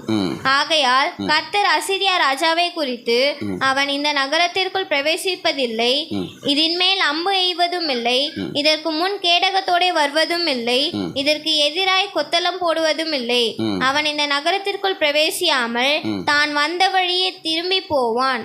என் நிமித்தமும் என் தாசனாகிய தாவீது நிமித்தமும் நான் இந்த நகரத்தை ரட்சிக்கும்படிக்கு இதற்கு ஆதரவாய் இருப்பேன் என்பதை கர்த்தர் உரைக்கிறார் என்று சொல்லி அனுப்பினார். ஆமென். அப்போ வந்து இதில் வந்து இன்னொரு விஷயம் பார்த்தீங்கன்னா, இவங்க முற்றுகை போட்டதுனால விவசாயம் பண்ண முடியல, நிலமெல்லாம் பாழாக கிடக்குது. ஆனால் கர்த்தர் ஒரு அற்புதம் பண்ணுறாரு பாருங்க. இந்த வருஷத்தில் தானாய் பயிராக நீங்கள் பயிராகவும் நீங்கள் சாப்பிடுவீங்க, அதை அடுத்த வருஷமும் சாப்பிடுவீங்க, மூன்றாம் வருஷம் தான் நீங்கள் விதைப்பீங்க அப்படி சொல்லுவார். இது இவ்வளோ பெரிய விஷயம் தெரியுமா? சத்துருக்கள் வந்து முற்றுகை போட்டதுனால என்ன செய்ய முடியல? பயிர் செய்ய முடியல. ஏன்னா ஏன் முற்றுகை போடுறாங்க? இவங்க வந்து பட்டினி ஆகணும், இவங்க வந்து என்ன செய்யணும், பஞ்சம் வரணும் தான் முற்றுகை போடுறாங்களே. ஆனால் இப்போ தேசத்தில் பஞ்சம் வந்துருச்சு. ஆனால் எசேக்கியாவுக்கு கர்த்தர் சொல்கிற பாருங்க, இந்த வருஷத்தில் நீ தானாய் பயிராகுதை நீ சாப்பிடுவேன். ஹல்லேலூயா. அடுத்த வருஷம் மீதியை வச்சு சாப்பிடுவேன், அதுக்கு அடுத்த வருஷம் நீ விதைச்சி சாப்பிடுவேன், நீ பயப்படாத. ஹல்லேலூயா. அப்போ அசீரியா வந்து பட்டயத்தை எடுத்துகிட்டு வர மாட்டான், ஈட்டி எடுத்துகிட்டு வர மாட்டான், அந்த பட்டணத்துக்கு வர மாட்டான். ஹல்லேலூயா. நான் என் தாசனாகிய தாவீது நிமித்தமும் என் நிமித்தமும் ஆதரவாக இருப்பேன்னு கர்த்தர் சொல்கிறார். ஹல்லேலூயா. அப்போ என்றைக்கும் நாம் என்ன பண்ணணும்னா, நாம் கர்த்தரை நம்புறது மட்டும் போதாதுங்க, நம்ம என்ன செய்யணும்? அந்த நம்பிக்கையை நிறைவேறும்படி நம்ம ஜெபிக்கணும். ஹல்லேலூயா. நம்ம எப்படி ஜெபிக்கணும்? இந்த வசனம் சொல்கிற மாதிரி, தேவன் அவர் நிமித்தமாய் அவர் நாமத்தை வந்து என்றைக்குமே தேவன் பரிசுத்த குலைச்சலாக்க மாட்டார். அவர் மகிமையை வந்து யாருக்கும் கர்த்தர் விடவே மாட்டார். தேவனுடைய நாமத்தின் மகிமையை தேவன் என்ன செய்ய மாட்டாருங்க, யாருக்கும் விட்டு கொடுக்க மாட்டார். ஸோ நாம் என்ன பண்ணணும்? நான் ஆராதிக்கிற தேவன் எவ்வளோ பெரியவர்னு அவர்கிட்ட பேசணும். யார்கிட்ட பேசணும்? அவர்கிட்டே பேசணும். இப்போ மோசே வந்து எப்படி தெரியுமா இஸ்ரவேல் ஜனங்களை காப்பாற்றினா? அழிச்சிருவேன்னு. அப்போ என்ன சொல்லுவான் மோசே? இல்லை வேணாம், ரொம்ப பேர் கெட்டுரும், நீர் வந்து அங்கேருந்து கூப்பிட்டு வந்தீர்ல, அப்போ கொண்டு சேர்க்க முடியாமல் பண்ணிட்டீர்னு சொல்லிவிடுவாங்க. ஓ சரி சரி வேணாம் வேணாம், அப்படி தானே நான் சொல்ல புரியுதா உங்களுக்கு? அப்போ இது மாதிரிலாம் பேசணுன்னே கத்தனை செய்வார், அந்த இடத்துல அவங்கள அழிக்காமல் மோசையுடைய வார்த்தையை கேட்பார் பாருங்க. அது மாதிரி அந்த அழிவை எப்படி மோசை நிறுத்துறான் பாருங்க. அதுக்கப்புறம் அவங்க மனம் திரும்பல அழிஞ்சு போனாங்கிறது அடுத்த கதை. ஆனால் வந்து தேவன் வந்து ஜபத்தை எப்படி ஜபத்தை கேட்குறத பற்றி பேசுகிறேன், ஜபத்தை கேட்பார். ஹல்லேலூயா. அப்போ இன்றைக்கி அசீராஜாவுடைய விஷயத்தில் வந்து இவர் கேட்டார், எசேக்கியா மனம் திரும்பிட்டான். ஹல்லேலூயா. அப்போ பாருங்கள், நாம் இன்றைக்கி என்ன பண்ணுங்க, நாம் எசேக்கியா ராஜா மாதிரி என்ன பண்ணுங்க, ஜெபிக்கணும். பைபிளில் எப்போவுமே நமக்கு அங்கே என்ன இருக்குன்னு மட்டும் நம்ம பார்ப்போம். அதுக்கப்புறம் அவனும் பண்ண அனுபவத்தை விட்டுருவோம். ஹல்லேலூயா. சொல்ல புரியுது அவங்களுக்கு? அவங்களுடைய அனுபவங்கள் என்ன படுக்கலாம், வேறு விதமாக இருக்கலாம். ஹல்லேலூயா. ஆனால் தேவன் யாருங்கிறத நம்ம இன்றைக்கி அறியணும். தேவன் எப்படிப்பட்டவருங்க? ஜெபத்தை கேட்கிறவர். ஹல்லேலூயா. நம் தேவன் எப்படிப்பட்டவர் சொல்லுங்கள்? அவர் தன் நாமத்தை குலைச்சலாக்காதவர். எப்படி கிரியை செய்வாரோ அவரே சொல்கிறார், என் நிமித்தமாக நான் கிரியை செய்வேன், என் தாசனாகிய தாவீது நிமித்தமாக நான் கிரியை செய்வேன். இதனால் என் நிமித்தமாக, என் தாசனாகிய தாவீது நிமித்தமாக இந்த நகரத்துக்கு ஆதரவாக இருப்பேன் என்று கர்த்தர் சொன்னார். ஹல்லேலூயா. ஸோ இன்றைக்கி நாம் என்ன பண்ணோம்? இது மாதிரி நம்ம ரட்சிக்கப்பட்ட நாம, இயேசு கிறிஸ்து ரத்தத்தால் மீட்கப்பட்ட நாம எப்படி ஜெபிக்கணும்? எப்படி ஜெபிக்கணும் சொல்லுங்கள்? இது மாதிரி தேவனை என்ன செய்யணுங்க, நம்ம அறிந்து நம்ம ஜெபிக்கும்போது தான் நாம் இன்றைக்கி ஆசீர்வதிக்கப்பட முடியும். ஹல்லேலூயா. அல்லாமல் என்னது, உலக பிரகாரமான காரியங்களுக்காகவே நம்ம தேவனை தேடணும்னு சொன்னால் நமக்கு நம்பிக்கை என்ன செய்யாதுங்க, வளராது. ஹல்லேலூயா. யோபு எப்படி விசுவாசம் உள்ளவனாக இருந்தால், யோபுக்கு ஏன் அவ்வளோ நம்பிக்கை இருந்துச்சு தெரியுமா? யோபு என்னை கொன்று போட்டாலும் விசுவாசமாக இருப்பேன்றான். அதானே? அவர் என்னை கொன்று போட்டாலும் விசுவாசமாக இருப்பேன்றான். எல்லாம் அவனுட்டு போன பொருளை ஏன் விசுவாசம் போகலை சொல்லுங்கள்? ஏன் போகலை? உங்களுக்கு புரியலையா? போகாதுக்கு ஒரே காரணம்னா, அவன் என்ன செய்யலை, அவன் தேவனை அறிகிறான். தேவன் நிமித்தமாக தான் நான் ஆசீர்வதிக்கப்படுறேன் அப்படிங்கிறது அவனுக்கு தெரியுது. யாருக்கு? அவர் தந்தால் நான் சாப்பிட முடியும், தரலைன்னா நான் சாப்பிட முடியாது. அவர் தான் ஆசீர்வாதத்தின் ஊற்று. அதனால் அவர் தான் பார்க்குறான். தன்னுடைய ஆசீர்வாதத்தை நம்பி என்ன செய்யலவன் அவன் வாழலை. தேவனுடைய நாமத்தை என்ன செய்கிறான்? யோபு நம்புகிறான். அதனால் அவர் எனக்கு தராட்டி பரவாயில்ல, தரவான நினைக்கிறாருன்னா தரவானா, தரணுச்சுன்னா தராரு. அவரை தான் என்ன செய்கிறான்? பெருசுப்படுத்துகிறான். அவருக்காக வாழணும்னு நினைக்கிறான். அவர் சித்தம் இந்த வாழ்க்கையில் நிறைவேறணும்னு யோபு நினைக்கிறான். பவுல் கூட அப்படி தான் நினச்சான் தெரியுமா? பவுல் என்ன சொல்கிறான்? நல்ல போராட்டத்தை போராடினேன், ஓட்டத்தை முடித்தேன். இங்கே தாங்க ரட்சிக்கப்பட்டவங்களுக்கும் ரட்சிக்கப்படாதவங்களுக்கும் வித்தியாசம் இருக்குது. ரட்சிக்கப்பட்டவங்களால் மட்டும்தான் இதை ஏற்றுக்கொள்ள முடியும். நான் சொல்கிற காரியத்தை ரட்சிக்கப்பட்டவங்க மட்டும் என்ன பண்ணுவாங்க? தேவ நாமத்துக்காக நிற்பாங்க. ரட்சிக்கப்படாதவங்க தனக்கு ஏதாவது கிடைக்கல, தனக்கு ஏதாவது ஆதாயம் வராதுன்னா ஆண்டவர் விட்டு ஓடி போயிடுவாங்க. ஹல்லேலூயா. ஆனால் ஆண்டவர் யாரையுமே கைவிடுகிற தேவன் அல்ல. ஹல்லேலூயா. அவரை நம்பின மோசே அவர் கைவிட்டாரா? அவரே அடக்கம் பண்ணார். பாருங்க, ஒரு மனுஷனை யார் அடக்கம் பண்ணணும்? இப்போ ஒருத்தர் இறந்து போயிட்டாங்க, யார் அடக்கம் பண்ணுறாங்கிறதான் அங்கே இது பண்ணுவோம். அவங்க ஊருக்காரங்க போய் அடக்கம் பண்ணிட்டாங்களா, பாஸ்டர் அடக்கம் பண்ணாரா அப்படி கேட்பாங்க இல்லையா? அவங்க எங்கே அடக்கம் பண்ணாங்க? கல்லறையில் அடக்கம் பண்ணாங்களா, இல்லை எங்கே உடம்புக்குள்ள வச்சிட்டாங்களா அப்படிலாம் இறந்து போன பிறகு சொல்லுவாங்க தெரியுமா? சொல்லுவாங்க இல்லையா? புரியுதா புரியலையா? அதுபோல் மோசே யார் அடக்கம் பண்ணான்? மனுஷனே அடக்கம் பண்ணல. யார் அடக்கம் பண்ணான்? தேவனே அடக்கம் பண்ணிட்டார் மோசே. அப்படி தானே? தேவனே அடக்கம் பண்ணிட்டார். அப்போ மோசே எவ்வளவு தேவனை நம்பியிருந்தானா? ஒருவன் தன் சிநேகிதனோடு பேசுவது போல தேவன் என்ன பண்ணார்? அவனோடு முகமுகமாய் பேசினார் வாசிக்கிறோம். அப்படி தானே? அப்போ தேவன் ஏன் மோசையோடு அப்படி பேசினார்? மோசை எதுக்காக தேவன் நம்பினான்? எதுக்காக நம்பலை? அவர் மேலே அவனுக்கு ஒரு பிரியம். ஹல்லேலூயா. அதுபோல் அவர் நிமித்தமாகவே அவர் நம்பினான். அதுபோல் நாம் இன்றைக்கி என்ன செய்யணுங்க? அவர் நிமித்தமாகவே நம்ம ரெண்டு காரணத்தை நம்பலாம். தேவனை தேவனுக்காகவும், நம்முடைய நமக்கு தாவீது யார் சொல்லுங்கள்? இயேசு கிறிஸ்து தானாங்க நமக்கு தாவீது. ஹல்லேலூயா. நான் சொல்ல பைபிளில் ஒரு வசனம் இருக்கும், தாவீது மாம்சம் அழிவை காணாதுன்னா இயேசுவை தான் அந்த வசனம் தீர்க்க தரிசனமாக குறிக்குது. ஏன்னா அவருக்கு என்ன பேர்? தாவீதின் குமாரன்னு பேர். அது தாவீதினோடனே தாவீதை மட்டும் நினைக்காதீங்க. தாவீது இன்னொரு தாவீது யார்? இயேசு கிறிஸ்து. ஹல்லேலூயா. அப்போது இயேசு கிறிஸ்து நமக்காக சிலுவையில் மரிச்சார்ல, நமக்காக பாடுபட்டார்ல, நமக்கு வேண்டி அந்த கேடு அடைஞ்சார்ல. அப்போ நமக்கு வேண்டி இயேசு பாடுபட்டதுனால அவர் நிமித்தம் நமக்கு தேவன் ஆதரவு செய்வார். ஹல்லேலூயா. கண்டிப்பாக செய்வார் இல்லையா? இயேசு கிறிஸ்து நமக்காக மரிச்சிருக்கிறாரு. அதனால் நம்ம என்ன செய்வார்? தேவன் நமக்கு ஆதரவாக இருப்பார். தேவன் தான் நம்மளை சிருஷ்டித்தார். ஸோ நமக்கு என்ன பண்ண? தேவன் தன் நிமித்தம் நமக்கு ஆதரவாக இருப்பார். நாம் என்ன பண்ணணும்? நாம் அவரை நம்பணும். ஹல்லேலூயா. அந்த நம்பிக்கையை எப்போ அசையாமல் உறுதியாக இருக்கும்? ஒரு சங்கீதம் 125 சங்கீதம் 1வது வசனம் என்ன சொல்லுது? கர்த்தரை நம்புகிறவர்கள் என்றென்றைக்கும் அசையாமல் நிலைத்திருக்கும் சீயோன் பர்வதத்தை போல் இருப்பார்கள். பர்வதங்கள் எருசலேமை சுற்றிலும் இருக்குமா போல கர்த்தர் இது முதல் என்றென்றைக்கும் தம்மை நம்புகிறவங்களை சுற்றி இருக்கிறாரு. அதனால் பைபிள் என்ன சொல்லுது? இஸ்ரவேல் குடும்பத்தாரே கர்த்தரை நம்புங்கள், ஆரோன் குடும்பத்தாரே கர்த்தரை நம்புங்கள், கர்த்தருக்கு பயப்படுற சிறியோரே பெரியோரே கர்த்தரை நம்புங்கள். ஹல்லேலூயா. அவரை நம்புகிறவனுக்கு திட நம்பிக்கை யாருக்கு இருக்குது? அவருக்கு பயப்பட்டால் திட நம்பிக்கை இருக்கும். அப்போ நம்ம இன்றைக்கி கர்த்தரை நம்புறதுக்கு என்ன பண்ணணும்? எசேக்கியா மாதிரி ஜெபிக்கணும். ஹல்லேலூயா. இங்கே பாருங்கள் என்ன பண்ணி வச்சுருக்காங்க. நம்ம என்ன செய்யணும்? அந்த நிருபத்தை எடுத்து வாசித்தான் பாருங்கள். அது மாதிரி நம்ம என்ன பண்ணுங்க? தேவ சமூகத்தில் போய் நம்ம ஜெபிச்சோன்னா கண்டிப்பாக தேவன் நமக்கு ஆதரவாக இருப்பார். ஹல்லேலூயா. எல்லாரும் முழங்கால் படிக்கலாமா? எல்லாரும் முழங்கால் படிட்டு பிரியமான தேவசனமே, இந்த நாளிலே கர்த்தரை ஸ்தோத்திரம் பண்ணலாமா? தேவன் நமக்கு ஆதரவாக இருக்கிற தேவன். அவர் நிமித்தம் நமக்கு அவர் ஆதரவாக இருக்கார். நாம் அவருடைய பிள்ளைகள் என்பதால், அவருடைய தாசனாகிய தாவீது நிமித்தம், இயேசு கிறிஸ்துவின் நிமித்தம் நம்ம மேல் ஆதரவாக இருக்கார். ஏன்னா அவர் நமக்கு வேண்டி அந்த கேடு அடைந்தார், அவர் நமக்காக ரத்தம் சிந்தினார். ஸோ இந்த நாளில் ஒரு மனம் திரும்புதலோட நம்ம கர்த்தருக்கு ஒப்பு கொடுக்கலாமா?